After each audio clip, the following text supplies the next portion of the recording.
Bien-aimés dans le Seigneur, que la paix du Seigneur soit avec vous. Partout où vous êtes en train de nous suivre notre émission, Jésus-Christ sans frontières.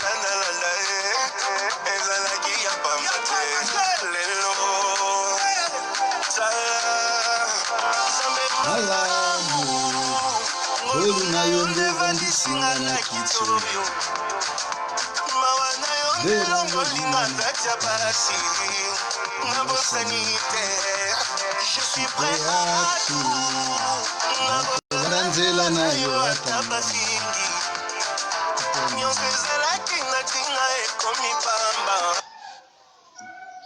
Gloire à Jésus, je crois. C'était prévu depuis hier que nous puissions développer notre thème. Je suis un pèlerin, mais faute de mauvaise connexion des réseaux, on n'a pas pu réaliser notre émission. Mais par la grâce de Dieu, Dieu nous a donné l'opportunité pour que nous puissions partager la parole de Dieu avec vous. Notre thème est intitulé « Je suis un pèlerin ». Sans plus tarder, nous allons ouvrir nos Bibles dans le livre d'Exode, chapitre 12, versets 11 à 12. Exode, chapitre 12, versets 11 à 12. Nous allons lire de même dans le livre de Hébreux, chapitre 13. Je lis au nom de Jésus. Quand vous les mangerez, vous aurez vos reins sains, vos souliers aux pieds et votre bâton à la main, et vous les mangerez à la hâte. C'est la Pâque de l'Éternel.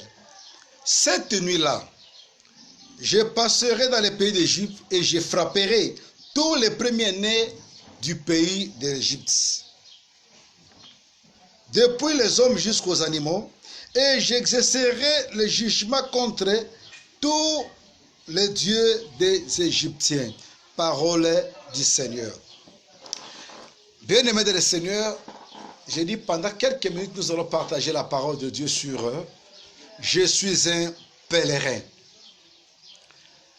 Passage autour kotanga na mokolo mwalelo ya Exode chapitre 12.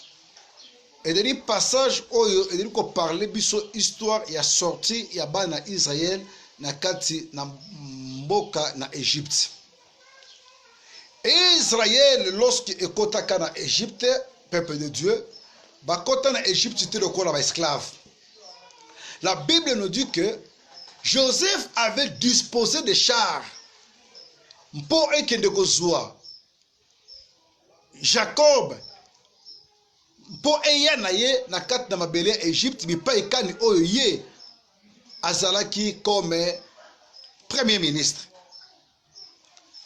Lorsque Jacob et sa famille bayebeki kokota na kati na mabele ya Égypte, la Bible nous parle que bakine ko vendre na meilleure ville ya Égypte na kombo ya Goshen. Bazalaki les habitants ya Goshen baliaka malamu, balataka malamu, bavivre ka malamu.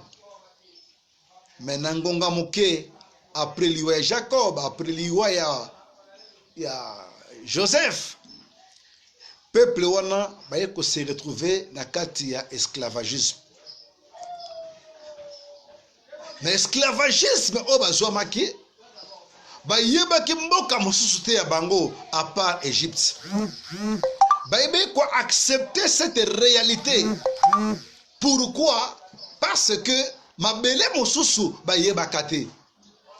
Bayeko koma ba esclave na mboka oyoyo bakotaka yango na basha, bakotaka yango na ba trompette, bakotaka yango na esengo.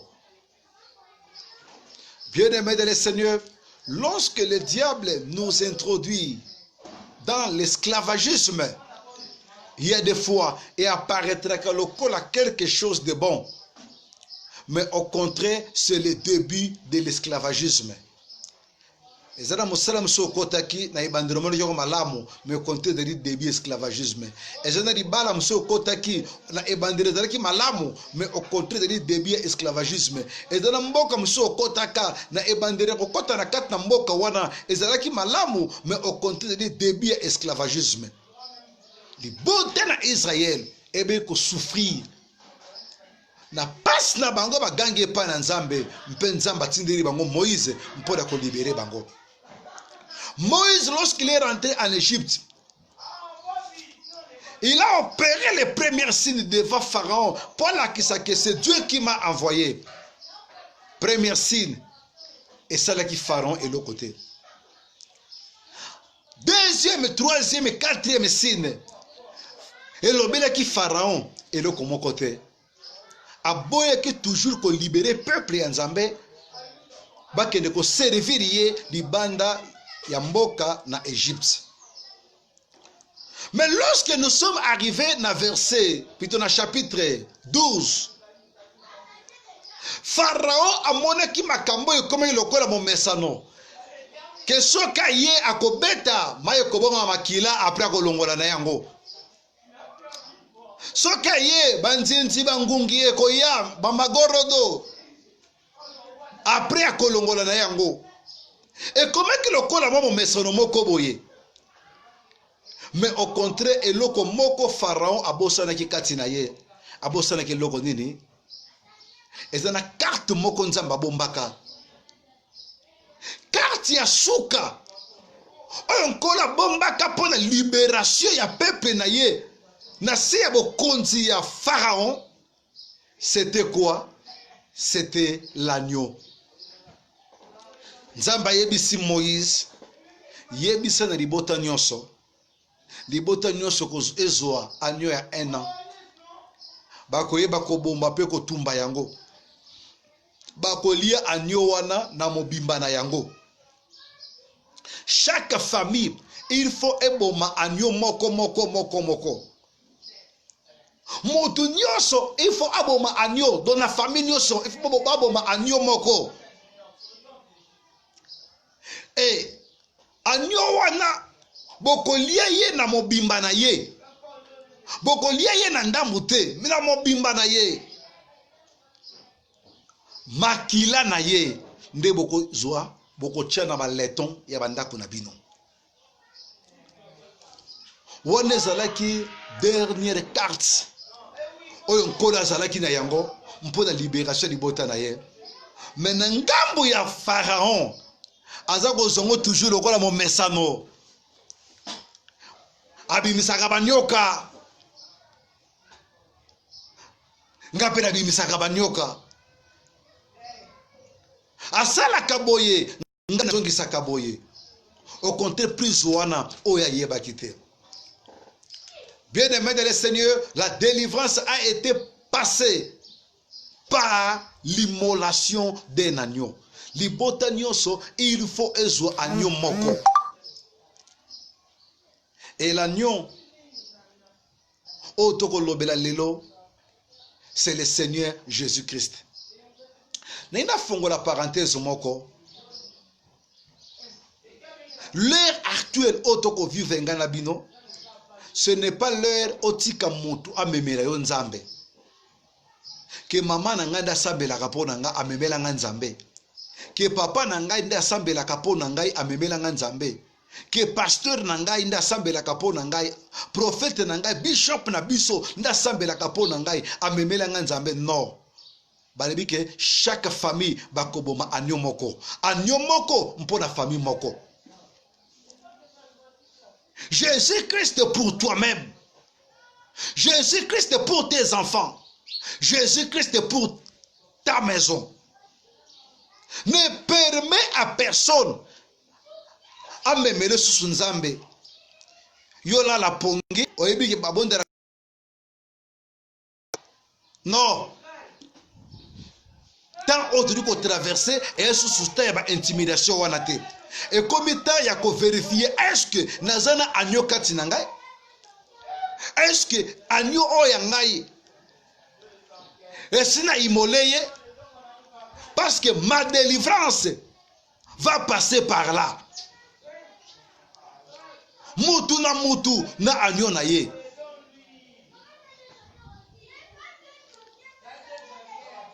Ba Égyptien ba moni ban hébreu baza koboma banyama. Ba ko mona ngolo kola mo mesanelo ka malongi sala mate ba te bazaka ba esclave na biso. Mais au contraire, agneau azokufa.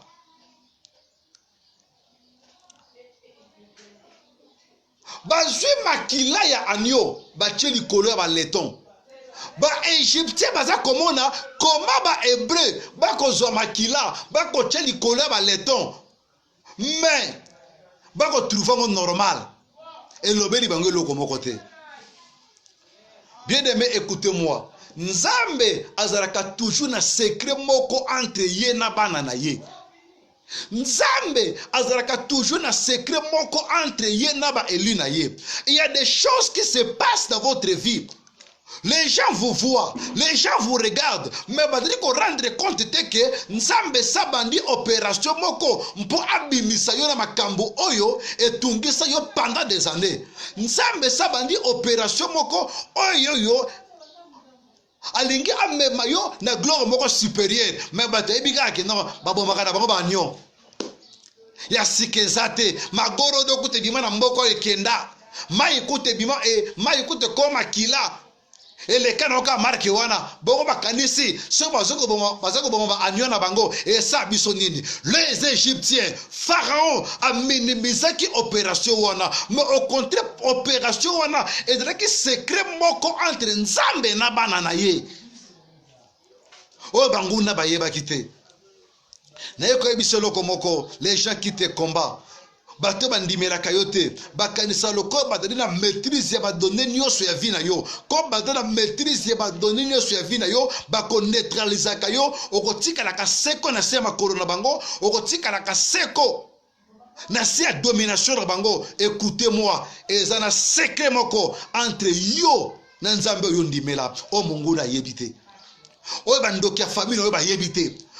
Adversaire, raison pour laquelle lorsque Dieu te recommande de faire quelque chose, obéisse à sa parole, obéisse à cette voie-là.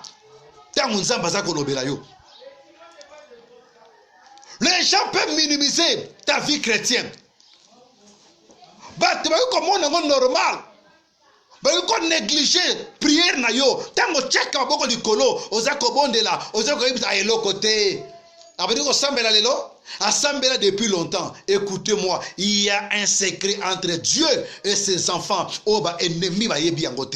Et loko kobo sana angote.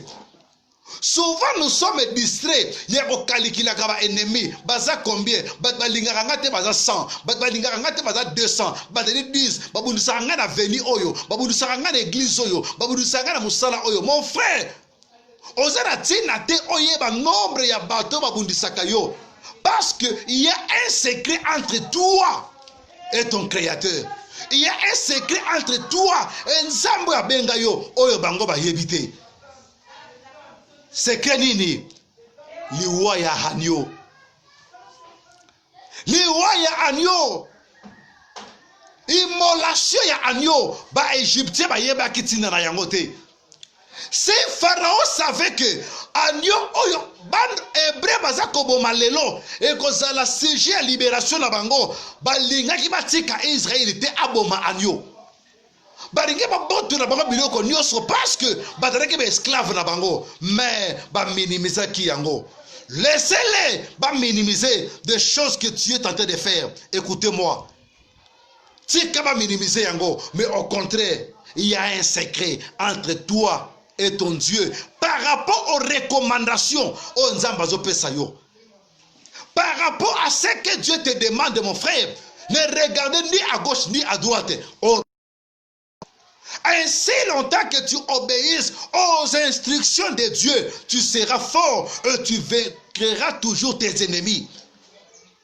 Parce que Ozako obéit na voix ya Nzambe par rapport à vie na yo. Baboma ki ba agneau. Bazio makile bachina leto. Mais banguna Pharaon azomona normal, Pharaon azo minimiser yango. Écoutez-moi. Bible le bisiko yo boye. Agneau oyo bokoboma, il faut bolia ye nyonso. Agneau oyo bokoboma, bolia ye na mobimba na ye nyonso. Parti moko te bobuaka. Et je dis que l'agneau, c'est le Seigneur Jésus-Christ. Nous, tant que des pèlerins, nous, tant que les enfants de Dieu, nous avons l'obligation de manger la parole de Dieu dans son entièreté. Un enfant de Dieu n'a pas le temps, il y a que discerner qu'il il faudra tirer la misala, te oyote. Non. Si nous voulons vivre Dieu dans la dimension dans notre vie, nous devons obéir à sa parole na mobimbara yango. Oyo nzamba boyi, il faut to boya. Oyo Bible interdit biso, il faut to tika yango. Libération à Israël na mabele Égypte et dépendant que aussi na obéissance na bango, na ba instruction nzamba donné ko pesa bango. Mais des fois Dieu te parle ma soeur. Mais des fois Dieu te parle mon frère, mais tu n'obéis pas. Tu n'obéis pas aux instructions de Dieu, de ce que Dieu te demande. Si Dieu te demande quelque chose, quelle que soit ma caste yango, écoutez-moi, ce qui obéir na yango, ça va déclencher un miracle na kata bomo na yo. Israël ne savait pas. Et là qu'on dit makila oh ba ko tena ba leton et ko sala na vie na bango, ba yeba kité. Mais Dieu lui-même connaissait. Et là qu'on dit ya ko sala que makila wana eza parapluie. Makila wana eza protection. Yo li kambuna yo boma alio na yo. Mpezwa makila tiens porte ndako na yo. C'est tout. Et peuple de Dieu, écoutez-moi. La Bible nous dit ceci. Vous mangerez maintenant l'agneau. Na mobimba na ye. Mais yo ka condition. Mpona kolia agneau. La Bible dit ceci. Verset 11 au Tangaki. Quand vous les mangerez, vous aurez vos reins sains, vos souliers aux pieds, et votre bateau à la main, et vous les mangerez à la hâte. Tango boza kolia agneau oyo. E senga na bino lodenga nini? E ko senga na bino tango boza kolia yango. Bolata déjà ceinture na kati ya loketo na bino. Bolata déjà ba sapatu na makolo na bino. Bosimba déjà nzete na maboko na bino. Et puis bokolia agneau oyo à la hâte. Bokolia yango na lombangu. Bolia yango malembe te. Mais vous devez manger cela à la hâte. Bien-aimé de le Seigneur, langage nyonso oyo Bible et loba est dans la signification na yango. Lorsque quelqu'un mange, et senga muto avanda malamu. Alia malembe mpote biloko penza e vanda na kata libumu na ye malamu. Mais agneau oyo il y a Exode chapitre 12. Balabi tango boza kolia yango, il faut kolia yango ya kotelema. Baton na maboko, sapato ese latami, ceinture sur kangi et puis bolia yango na lombango. Pona nini esengeli na bana ya Israël, ba hébreu, ba lia plutôt agneau na ba condition wana. Bien-aimé de le Seigneur, tout simplement, nzamba ngeka lobela bango que vous êtes des pèlerins. Mboka oyo bovandi tamulayi e mboka na binote. Bozaba lekinzela. Vous devez être prêt à quitter ce pays. Vous devez être prêt. Ya kozo marche ya nzela sika oyo nzambe na komema bino na mboka na bino. Nous mangeons l'agneau à la hâte. Yako vanda te, yako lala te, mais yako telema. Pour nous dire que nous sommes des pèlerins. Na yako ebisa mutomoko, Égypte za mboka na yote. Mokiri oto vandi eza mboka na bisote. Tu es un pèlerin. Oza moleki na sena mokiri oyo. De la même manière, tu avais vu ton frère Abotami, Asaliba exploit, demain ou après-demain, ça sera aussi ton tour. Yo pour tika mokili oyo. Mais mawa mingi po na biso lelo bana na nzambe. Tozoko bossa na identité na biso que réellement nous sommes des citoyens célestes.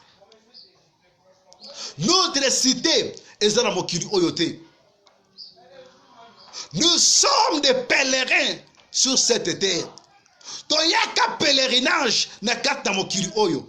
Makambo nyonso kutana nango na vie tiango na mutu ekozala éternel était parce que ozana yo moleki na sera mokili oyo. Si nous voulons travailler, nous devons travailler par rapport à l'essentiel.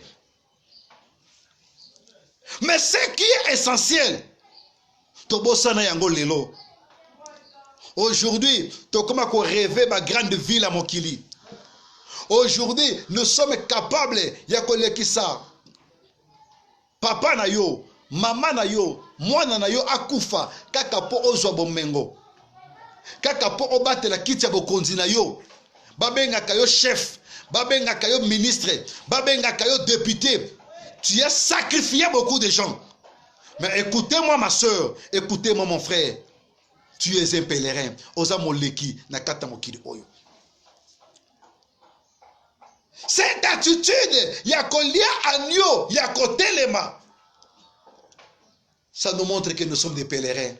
Mokili est abisoté. Même si tu as 80 ans, un jour au tika mokili oyo.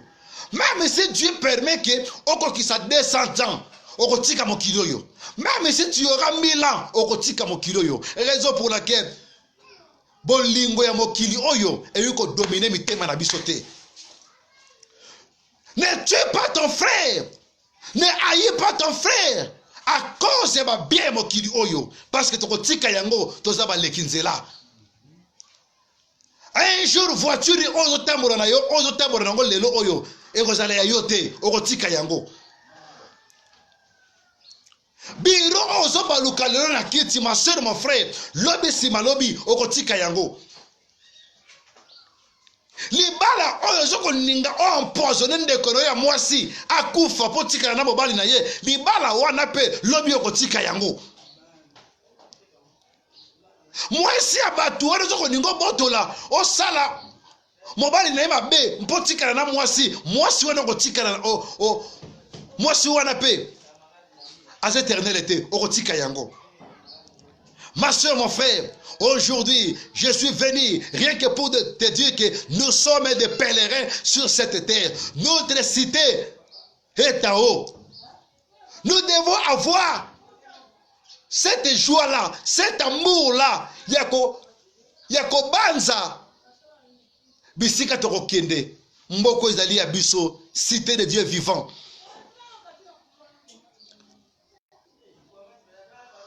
Makambo ozo kufela lelo ozo nyokola bato nalobi montere bosa nyokola bato na mokili oyo ezali yote ba oba bandaka bakufa batika ba poste wana batika misala wana batika ba mboka wana. Bien-aimé dans le Seigneur, yo ozo opportunité ko landa ngai tiango na kata mutuna yoke ozalaka pèlerin. Banda ko calculer ba action na yo, banda ko calculer ba œuvre na yo, est-ce que makambo ngadri ko sala. Quand je rentrerai na cité na biso, j'aurai une place. Na koza la pembe na papa ou na koboka mana moto parce que nzamba ko mesurer misala na biso. Ozaraka moleki nzela na kata mokili oyo. Ngai pe naza moleki nzela.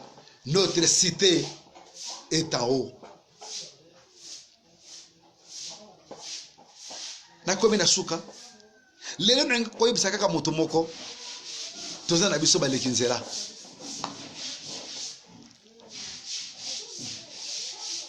To multiplier ko sala mabete pe ko sala bato mabete parce que mokili oyo tokotika yango. Mais na mwandambu ya tango nkola pesu yo oleka na kata mokili oyo ma sœur marqué histoire malamu. Kabora bozwina yo na baninga. Sala makambo oyo ko sala eke kombo na yo pe misala na yo ekoma makana livre de vie. Ekoma makana livre de souvenirs. Que Seigneur, tu m'avais donné l'opportunité d'être chef à travers de moi na bongisa ba vie ya bato. Tu m'as donné l'opportunité d'être grand na grandeur na ngai na komisa pe bato ba grand ko sala ndeko no mabete. Nous sommes des pèlerins. Tika nzambe abakisa un plus na liloba oto tiko yoka na mokolo mwa lelo. Que Dieu vous bénisse.